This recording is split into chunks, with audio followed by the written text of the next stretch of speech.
What is up everybody? This is a My Hero Academia discussion video.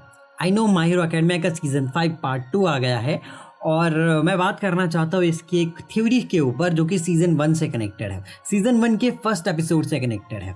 सो हुआ क्या कि कुछ दिनों पहले एक बंदे ने मेरे अपने माय हीरो एकेडमिया के डिस्कशन वीडियो के नीचे कमेंट करा कि ब्रो जो पहले एपिसोड में जो हमको डॉक्टर बताया था शायद उसने डेकू का कॉर्प चुरा लिया। उसने बेसिकली ऐसा लिखा था कि जो हमको पहले एपिसोड में जो डॉक्टर बताया था उसने डेकू का कॉर्प चुरा लिया क्योंकि वो 1 फॉर ऑल और ऑल फॉर वन से ज़्यादा पावरफुल था। सो देखो मैं ये कहना चाहता हूँ कि this theory is completely false and why मैं इस आगे इस वीडियो में बताऊंगा। So without wasting any time let's get started.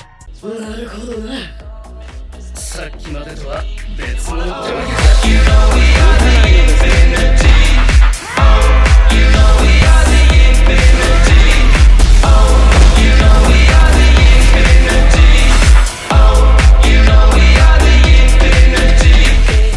So देखो जो ये फर्स्ट एपिसोड से जो रिलेटेड थ्योरी है मैं इसको फॉल्स इसीलिए कह रहा हूँ क्योंकि इस थ्योरी में कोई बेस ही नहीं है। ओके लिटरली 5 सीजन हो चुके हैं और अभी भी ये थ्योरी चल रही है और मैं ये कहना चाहता हूँ कि ये थ्योरी फॉल्स है। इसमें कोई बेस नहीं है, इसमें कोई फंडामेंटल्स ही नहीं मतलब कनेक्ट नहीं होते हैं कि थ्रू आउट द सीरीज कि मैं कहीं पर भी इसको कनेक्ट करके मैं इस थ्योरी को जोड़ जाड़ के तुम लोगों के सामने रख। हो सकता है मैंने इस थ्योरी के ऊपर पुराने वीडियोस में बात करी हो लेकिन अब मैं बोल रहा हूँ कि थ्योरी फॉल्स है। And why? वो इसीलिए क्योंकि इसमें कोई बेस नहीं है। पहली बात तो ये वो एक डॉक्टर है, ठीक है, उसका कोई भी कॉर्को I don't really want to know, ठीक है। एंड सेकेंडली जब डेकू का कॉर्क इतना पावरफुल था तो उस डॉक्टर ने उस कॉर्क को चुराया कैसे? अगर ये थ्योरी ऐसे तुम लोग बोल रहे हो कि डॉक्टर ने उसके कॉर्क को चुरा लिया, वो 1 फॉर ऑल और ऑल फॉर वन से भी ज्यादा पावरफुल था, तो उसने वो चुराया कैसे? क्योंकि जहां तक मुझे याद है कि चुराने के लिए तुमको एक ऐसा कॉर्क होना जो कि दूसरे कॉर्क से थोड़ा ज्यादा पावरफुल होना चाहिए, या फिर ऐसा कॉर्क जो कि दूसरे के लोगों के कॉर्क को स्टील कर सके और उनको यूज कर सके। सो जहां तक मुझे याद है ऐसा एक कॉर्क है जो कि हमारे माय हीरो एकेडमिया के विलन के पास है, जहाँ पे उसके पास ऐसा ही कॉर्क है जहाँ पे वो दूसरों लोगों के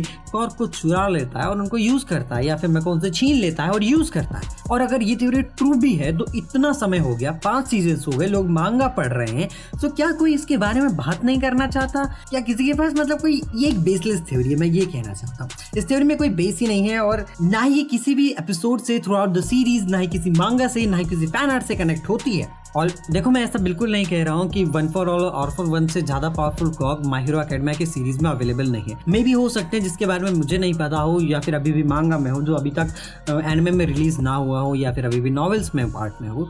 सो ऐसा हो सकता है, लेकिन क्या ऑथर जरा से भी हिंट नहीं देता हमको थ्रू आउट द सीरीज कि ये जो चीज फर्स्ट एपिसोड में हुई वो ट्रू हो सकती? क्या कोई बंदा एक नॉर्मल दिमाग लगा कि ये नहीं सोच सकता कि just the plot of the story कि वो डॉक्टर उससे बोलता है कि तेरे पास कोई कॉर्क नहीं है, ये ऐसा? देखो ये तो मैंने मेरी बात कर दी और मैं इसके बारे में इतनी ही पॉइंट रखना चाहूंगा। मेरे पास कोई और पॉइंट नहीं है इसके बारे में बात करने की। अगर तुम्हारे पास कोई और पॉइंट हो कि तुम इस थ्योरी को प्रूव कर सको मेरे सामने, please mention in the comment. और अगर मेरे को कुछ और पॉइंट्स मिलते हैं तो मैं फिर से इस थ्योरी के ऊपर डिस्कशन करूंगा। तो मिलते हैं किसी नए वीडियो में किसी नए टॉपिक के साथ, तब तक के लिए बाय बाय।